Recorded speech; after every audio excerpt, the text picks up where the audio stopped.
kabar horor.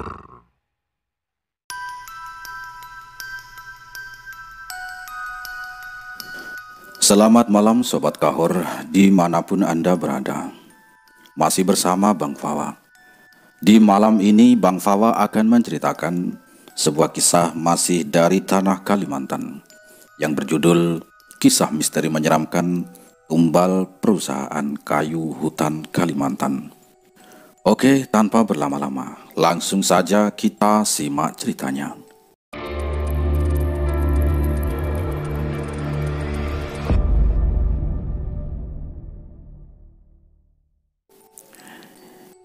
Ini adalah cerita yang disampaikan langsung oleh ibunya narasumber setelah mendapatkan izin dari beliau untuk memaparkan ulang sekaligus mengenang almarhum rekan kerjanya dulu. Kalimantan Barat sekitar tahun 1990-an. Ada seseorang yang bernama Arai. Arai adalah seorang pegawai operator alat berat salah satu perusahaan plywood terbesar di Indonesia. Plywood kalau di sini dikenal dengan nama triplek. Sebagai gambaran, perusahaan ini membangun camp tarik untuk para pegawainya di wilayah hutan tanaman industri, yang mana di dalam rimba tersebut terdapat beberapa blok di wilayah industrinya, juga lokpon atau tempat tumpukan kayu yang sudah ditebang. Singkat cerita, malam itu Arai mendatangi sang narasumber, kita sebut saja namanya Hanum, di camp pegawai wanita. Hanum adalah seorang wanita, ibunya narasumber itu. Arai bercerita tentang rencananya untuk melamar kekasihnya yang bernama Nara. Nara adalah penduduk kampung setempat dan juga merupakan seseorang yang Hanum kenal. "Num, aku mau melamar Nara, Num. Sudah kusiapkan semuanya. Mungkin minggu nanti aku sama Su Demong ke rumah Nara," ucap si bujang Arai ini. Su sama dengan paman, dari kata usu atau bungsu, sebagai paman atau bibi termuda. Maka dari itu Su Demong ini bisa dikatakan adalah pamannya Arai. Lah, Su Demong adalah orang yang mengajak Arai bekerja di perusahaan itu. "Dah yakin benarkah kau, Arai?" tanya si Hanum. "Oh udah, Num, Nara pun sudah siap," jawab Arai kemudian. "Wah, baguslah kalau udah yakin. Aku bantu apa nih?" tanya Hanum lagi. "Wah, ndak ada, Num. Nanti kalau aku perlu bantuan, pasti aku bilang, Num. Minta doanya saja dulu ya," ujar si Arai. "Pastilah aku doakan. Semoga lancar ya, Rai," ucap si Hanum. "Makasih, Num. Makasih banyak. Aku pulang dulu, sampai ketemu besok di Lokpon," kata Arai mengakhiri perbincangan malam itu. Camp tarik ini berada di tengah hutan rimba, bersebelahan dengan sebuah dusun kecil, yang mana segala hal berbau mistis, adat maupun tradisi masih sangat dipegang erat di sana. Semua pantangan jangan dilanggar, karena bisa berakibat fatal. Sepekan berlalu, Arai pun melamar Nara dan melangsungkan pertunangannya. Sebagai pegawai perusahaan yang memiliki penghasilan lumayan besar, Arai memenuhi sekian banyak syarat melamar gadis pujaan hatinya tersebut. Beberapa ekor sapi dan babi, emas, kain dan sebagainya. Acara berlangsung khidmat. Satu langkah lagi, Arai akan secara resmi memperistri Nara, pujaan hatinya. Hanum sebagai sahabatnya Arai merasa sangat bahagia. Bukannya apa-apa, Arai adalah termasuk bujang tua, sudah berumur namun terlambat menikah. Pada suatu hari, Hanum bertanya kepada Arai, "Rai, jadi kapanlah kau nikah?" tanya si Hanum saat jam istirahat di Lokpon. "Oh, bulan depan, Num, rencananya. Biar aku sempat mengumpulkan uang juga untuk jemput Uma sama apa aku di kampung," jawab si Arai. "Oh, iyalah. Nggak usah terlalu lama kalau udah bertunangan. Nanti bisa diambil orang," ujar si Hanum bercanda sambil tertawa. "Ah, kau ini, kalau udah jadi punya aku kan tidak akan bisa jadi punya orang lain, biarpun aku mati," kata Arai kemudian. "Ya sudah, aku mau ke pembibitan dulu. Nanti Kalau bertemu Mayang, bawakan aku bekal makan siang ya, kata si Hanum sembari berlalu meninggalkan Arai. Singkat cerita, waktu berlalu sepekan, hingga 2 pekan. Dan tibalah pada musim menuai padi bersamaan dengan musim penghujan. Nah, yang cukup sering terjadi di dusun ini, apabila datang musim hujan, maka akan sering terjadi pula hujan panas. Sedang adat dan tradisi yang berlaku adalah para penduduk desa harus melaksanakan upacara adat menuai, juga kewajiban melakukan upacara tolak bala atau selamatan oleh para petinggi perusahaan-perusahaan yang ada di sekitarnya, sebagai bentuk syukur dan salah satu cara untuk buang sial. Ritual itu dengan cara berdoa bersama dan potong kambing dalam jumlah ganjil, biasanya sebanyak 3 ekor. Dan sungguh sayang disayang, terlalu seringnya pergantian pimpinan pada perusahaan kayu ini membuat segala adat tradisi sebelumnya dilaksanakan malah terlupakan secara tidak sengaja. Upacara tolak balak pun terabaikan. Parahnya lagi, tak ada satupun pegawai perusahaan yang mau mengingatkan hal tersebut kepada pimpinan. Hujan panas saat itu bisa berhari-hari terjadi. Para pekerja sibuk menyelipkan selembar daun rumput ke telinga supaya tidak diganggu setan, katanya. Arai yang memang bekerja di Lokpon 1 dengan si Hanum memulai pembicaraan baru. "Num, Sudemong mengajak aku membawa harvesting di Lokpon Blok 2 besok mulainya," kata Arai. Harvesting adalah alat berat untuk pencapit kayu. "Loh, kok mendadak, Rai?" tanya si Hanum. "Ya," kata Sudemong, "operator yang kemarin kecelakaan. Jadi aku yang menggantikan sementara sampai dapat operator baru," jawab si Arai. "Tidakkah kau jauh nanti pulang balik dari blok sini ke blok 2, Arai?" tanya Hanum lagi. Blok 2 ini memang berada jauh masuk ke dalam rimba. Hanya ada jalan setapak tanah kuning dan tentu saja tak ada penerangan menuju ke sana pada malam hari. Susih nyuruh aku tidur di sana sekalian. Tapi nanti kalau sudah ada operator baru, ya aku pindah ke sini lagi, ucapnya menjelaskan. "Oh iyalah ya, hati-hati di sana. Sering-sering main ke sini juga, ajak si Usu, pamanmu," pesan si Hanum melanjutkan. Oke Rum," jawabnya. Arai pun pindah ke Lokpon, ke blok di mana Sudemong bekerja. Dari hari pertama, ia mengerjakan semua pekerjaan operator lama, dibantu oleh Sudemong selaku kepala operatornya. Semua berjalan lancar tanpa hambatan. Sampai tiba di hari ketiga, tepat seminggu sebelum hari pernikahannya tiba. Kala itu, maghrib dan hujan sedang deras-derasnya. Sudemong meminta Arai untuk berhenti bekerja karena sudah menjelang malam. "Rai, stop dulu lah, udah malam, hujan juga ini. Bisa dilanjut besok," ucap Sudemong. Bentar lagi Su, ini logging terakhir aku hari ini," ujar Arai menjawab pamannya. Sebuah ucapan yang mungkin menjadi firasat buruk pada Sudemong. "Udahlah Rai, masih ada besok, nanti kau sakit," ucap Usu sekali lagi. Sabar dulu Su, mendingan Usu bantu aku di ujung sana, kasih arahan biar cepat selesai," pinta si Arai. Sudemong yang mengkhawatirkan ponakannya pun akhirnya dengan setengah hati membantu agar pekerjaan hari ini segera tuntas. Namun yang terjadi ketika Sudemong memberi arahan kepada Arai untuk memposisikan kayu dengan benar, hujan membuat suara Sudemong menjadi samar, sehingga Arai salah memposisikan kayu. Kayu yang dijepit oleh Arai dengan alat berat menggelosor tepat menghantam tubuhnya. Sudemong pucat pasi. Arai meninggal di tempat dengan posisi duduk dan terjepit kayu yang dibawanya sendiri. Tulang belulang hancur dengan usus yang terburai menjadi pemandangan yang amat menyakitkan bagi Sudemong. Sementara di camp tempatnya Hanum istirahat, kejadian aneh pun terjadi. Semua klakson mobil operasional yang ada di blok 1 berbunyi tanpa henti semalaman.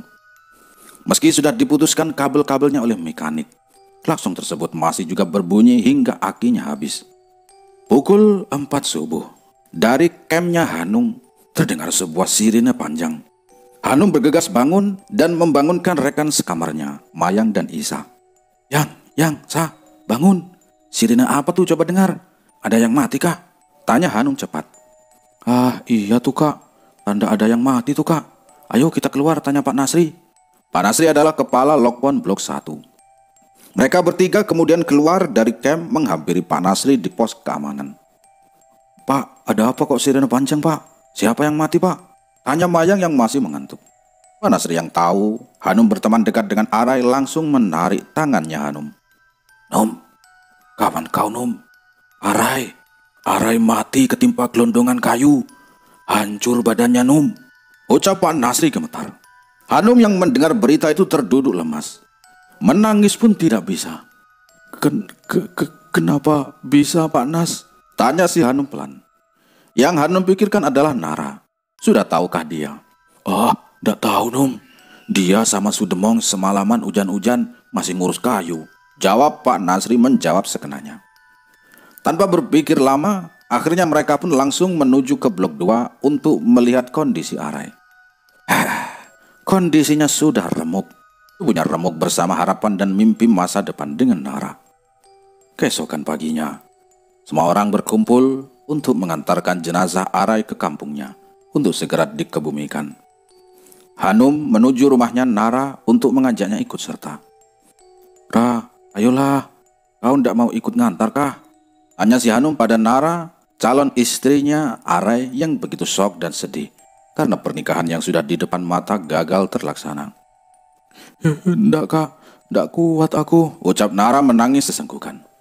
Ayo Ra, ikut Ra, bahaya kalau ndak ikut, nanti Arai bangkit, ucap si Hanum kemudian.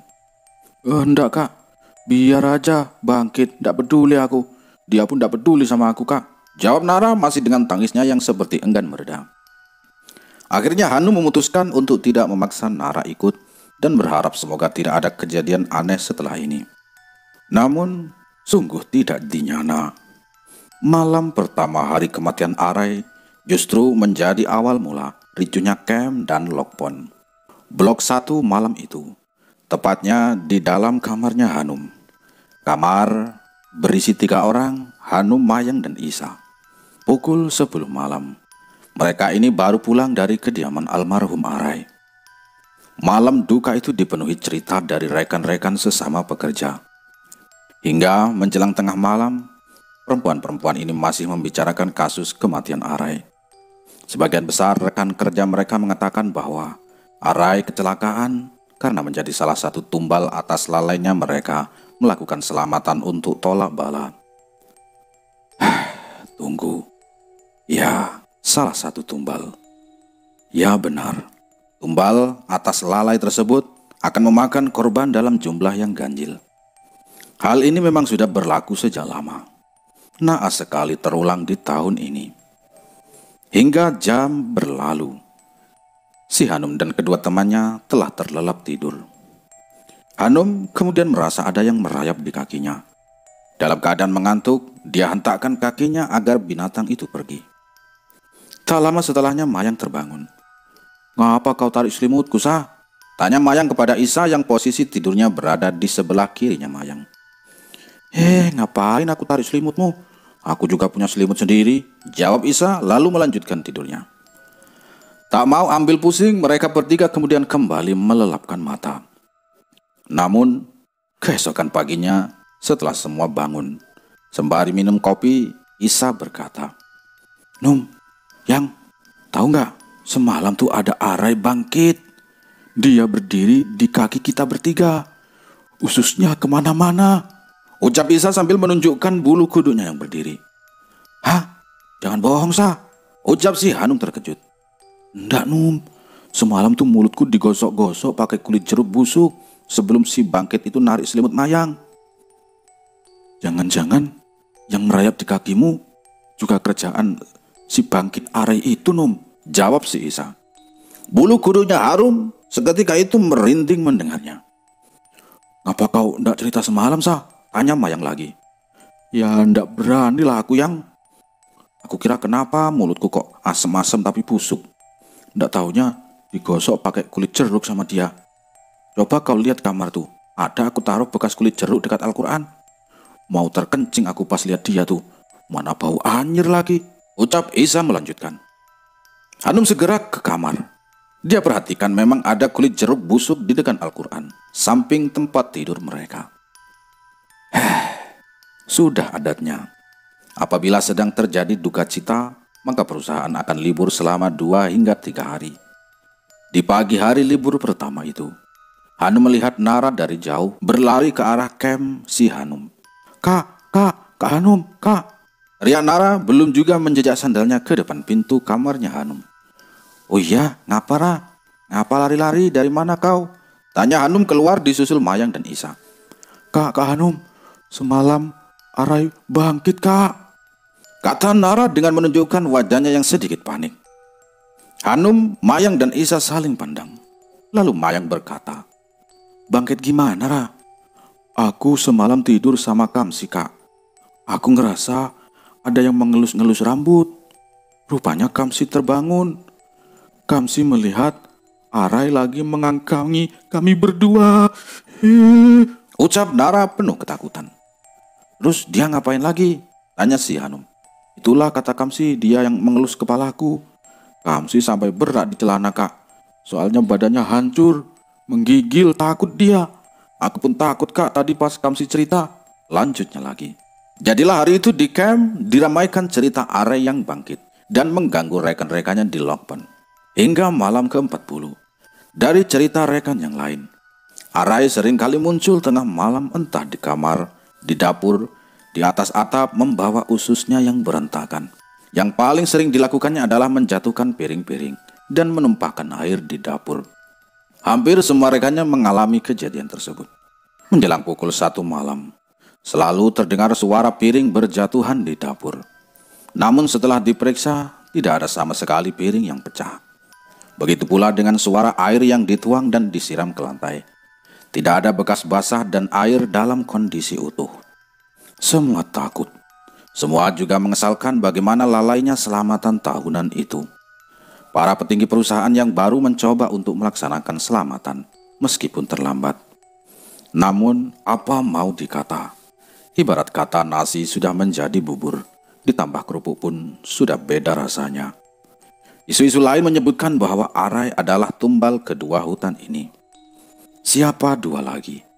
Ya, mungkin adalah orang yang Arai gantikan posisinya sebagai operator saat pindah ke Blok 2. Seseorang yang menurut berita terjepit kayu saat proses pemindahan tumpukan kayu ke atas truk. Hanya pada saat kecelakaan, orang tersebut masih sempat tertolong dan dibawa ke rumah sakit. Namun, ajal tak bisa ditebak. Seminggu setelah kematian Arai, orang tersebut menyusulnya, alias meninggal dunia juga. Lalu tumbal ketiga, ialah seorang tukang masak di camp. Saat itu, ekskavator berada di depan camp Tari tiba-tiba mundur tanpa ada pengemudinya. Tukang masak camp yang sedang berjalan menuju camp tidak mengira bahwa eksa tersebut tanpa operator. Ia terlindas dan meninggal di tempat. Ketiga orang tersebut merupakan korban kelalaian terparah selama perusahaan di sini. Kita flashback di tahun 1979. Hari itu hujan panas. Di tempat yang sama, dusun di mana perusahaan plywood membuka lahan. Ada seorang yang bernama Sumi dan Agus. Dia adalah pasangan muda yang bisa dibilang belum berpengalaman. Agus sendiri merupakan pegawai perusahaan di sana. Sumi saat itu yang tengah mengandung besar berkata pada suaminya, "Bang, kayaknya sebentar lagi aku mau beranak bang. Nanti abang bilang sama Nek Ayot ya, suruh kesini bang. Perutku udah mulai sakit bang." Ucap Sumi berpesan pada suaminya yang hendak pergi bekerja. Iya, pagi ini aku akan ke rumah Nek Ayot. Kau ndak usah kemana-mana ya, jawab suaminya yang dibalas anggukan oleh Sumi. Kemudian pergilah Agus ke rumah Nek Ayot. Disampaikannya pesan istrinya dan diiyakan oleh si dukun beranak tersebut. Menjelang maghrib, hujan yang sedari sore turun malah semakin menderas. Agus belum pulang, Nek Ayot belum datang. Sementara Sumi sudah berada dalam kondisi pecah ketuban. Sumi yang sendirian pun tanpa perbekalan apa-apa melahirkan dan tidak ditemani oleh siapapun. Persalinan berjalan lancar. Namun Sumi terkejut Yang keluar adalah bayi bungkus. Bayinya keluar masih dengan balutan plasenta dan air seperti di dalam kantong. Sumi yang berpendidikan kurang mengira bahwa bayi yang dilahirkannya itu merupakan anak jin dan cacat. Saat Agus pulang dalam keadaan basah kuyup, Sumi sambil menangis memperlihatkan kondisi bayinya kepada sang suami. Agus pun terkejut. Ia, lelaki yang sama kurang pendidikannya, juga mengira hal yang sama dengan Sumi. Bagi mereka hal tersebut merupakan aib yang tidak boleh diketahui oleh penduduk dusun. Setelah berpikir beberapa saat, mereka berdua sepakat untuk menguburkan bayi bungkus tersebut hidup-hidup di bawah kediamannya, hanya dengan berbalut kain panjang saja. Singkat cerita, hari ketiga pasca melahirkan bayi bungkus, Sumi dan Agus memutuskan untuk mengunjungi rumah Nek Ayot. Rencananya ingin urut perut karena ada ari-ari jabang bayi yang tertinggal di sana. Dan ketika sampai di rumah Nek Ayot, "Oh, masuk Sum, Gus," ucap Nek Ayot tanpa memperhatikan perut Sumi yang sudah mengempis. "Nek, aku mau urut perut," ucap si Sumi. Nek Ayot yang tadinya hendak menyiapkan peralatan untuk melahirkan, mendadak melihat ke arah Sumi. "Loh, dah melahirkankah kau?" tanya Nek Ayot dengan wajah tegang. "Nek, kami mau cerita. Sebenarnya 3 hari lalu Sumi dah melahirkan sendiri. Tapi yang keluar anak jin, kayak di dalam bungkusan. Jadi kukubur di bawah rumah," ujar Agus menjelaskan dengan takut pada Nenek Ayot. Memang bodoh kalian berdua tuh. Itu ada bayinya di dalam situ," ujar Nek Ayot marah. "Ayo kita ke rumah kau, kita gali. Lihat, nanti anak kau sendiri terkubur di situ." Bodoh kau, ndak ada otak," lanjutnya. Sumi dan Agus yang terkejut juga cemas terlihat sangat takut dengan amarah Nek Ayot. Mereka bertiga akhirnya memutuskan langsung menuju tempat di mana bayi mereka dikubur. Saat setelah digayi, terlihat bayi bungkus yang sudah mulai mengering. Oleh Nek Ayot, jenazah bayi tersebut diangkat, kemudian dirobek selaputnya. "Lihatlah tuh, anak kalian. Ngapa ndak berakal benar jadi manusia?" ucap Nek Ayot terdengar pilu. Sepasang suami istri itu terlihat berkaca-kaca menyesali perbuatannya. Anak yang didamba-damba mati di tangan mereka karena kepolosan mereka sendiri. Jenazah sang bayi akhirnya dikebumikan dengan benar oleh Nek Ayot dan keduanya. Namun, entah kenapa, semenjak penguburan ulang itu, bayi Sumi dan Agus kerap terdengar menangis tengah malam mengganggu bapak ibunya. Hampir setiap hari minta disusui. Sumi dan Agus yang merasa bersalah, dia pun lelah diganggu dan akhirnya menjadi gila. Namun ada yang bilang juga kalau mereka berdua bunuh diri. Nah, karena sebab itulah mengapa setiap kali musim hujan panas, penduduk dusun selalu melakukan upacara adat dan selamatan. Kita kembali kepada perusahaan itu. Bagaimana kabar perusahaan tersebut? Tahun 1996, usai melakukan pembibitan baru, perusahaan tersebut menghentikan pembukaan lahan dan ditutup secara permanen. Sekarang, bekas camp dan lokon kembali menjadi rimba. Demikianlah kisah ini. Orang-orang dalam cerita di atas semuanya masih dalam kondisi sehat walafiat, karena komunikasi yang juga masih terjalin. Hutan selalu memiliki kisah-kisah ciamik yang sulit dilupakan. Tak sabar lagi, Bang Fawa akan menceritakan apa selanjutnya. Salam